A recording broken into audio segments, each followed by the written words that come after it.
ISL 2025-26 season നമ്മുടെ ചരിത്രത്തിലെ തന്നെ ഏറ്റവും മോശമായ തുടക്കമാണ് നമുക്ക് കിട്ടിയത്.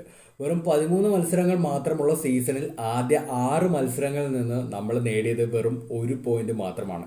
ആ അവസ്ഥയിൽ നിന്നും കോച്ച് കാറ്റാലെ ഒഴിവാക്കി പകരം ആഷ്ലി വെസ്റ്റ്വുഡിനെ കൊണ്ടുവന്നു.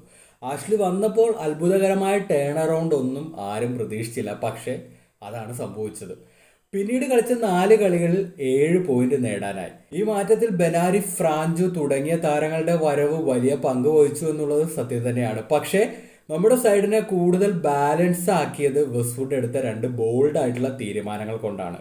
ഫ്രെഡിയെ ലൈനപ്പിലേക്ക് കൊണ്ടുവന്നതും ഡാനിഷിനെ മിഡ്ഫീൽഡിൽ നിന്നും സെന്റർ ബാക്കിലേക്ക് മാറ്റിയതും. കാറ്റാലയുടെ ടീമിൽ ഫ്രെഡിക്ക് സ്ഥാനം പോലും ഇല്ലായിരുന്നു. എന്നാൽ വെസ്റ്റ്വുഡ് അവനെ ഡീപ്പർ മിഡ്ഫീൽഡ് റോളിലേക്ക് കൊണ്ടുവന്നു. അതോടെ നമ്മുടെ ബോൾ കൺട്രോൾ ഇംപ്രൂവ് ആയി, ബിൽഡപ്പ് കൂടുതൽ സ്മൂത്തായി, പ്രഷർ സിറ്റുവേഷനിൽ മിഡ്ഫീൽഡ് കാമായിട്ട് വർക്ക് ചെയ്യുന്നത് കാണാൻ തുടങ്ങി.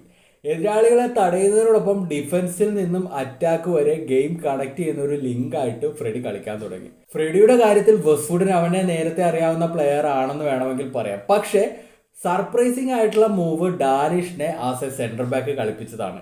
ഈ 2 മാറ്റങ്ങൾ ടീമിനെ കൂടുതൽ കോമ്പാക്റ്റ് ആക്കി, മധ്യനിരയിൽ ബോൾ കൺട്രോൾ കൂടുതൽ ബെറ്റർ ആക്കി, ഡിഫൻസീവ് ഷേപ്പ് ശക്തമാക്കി.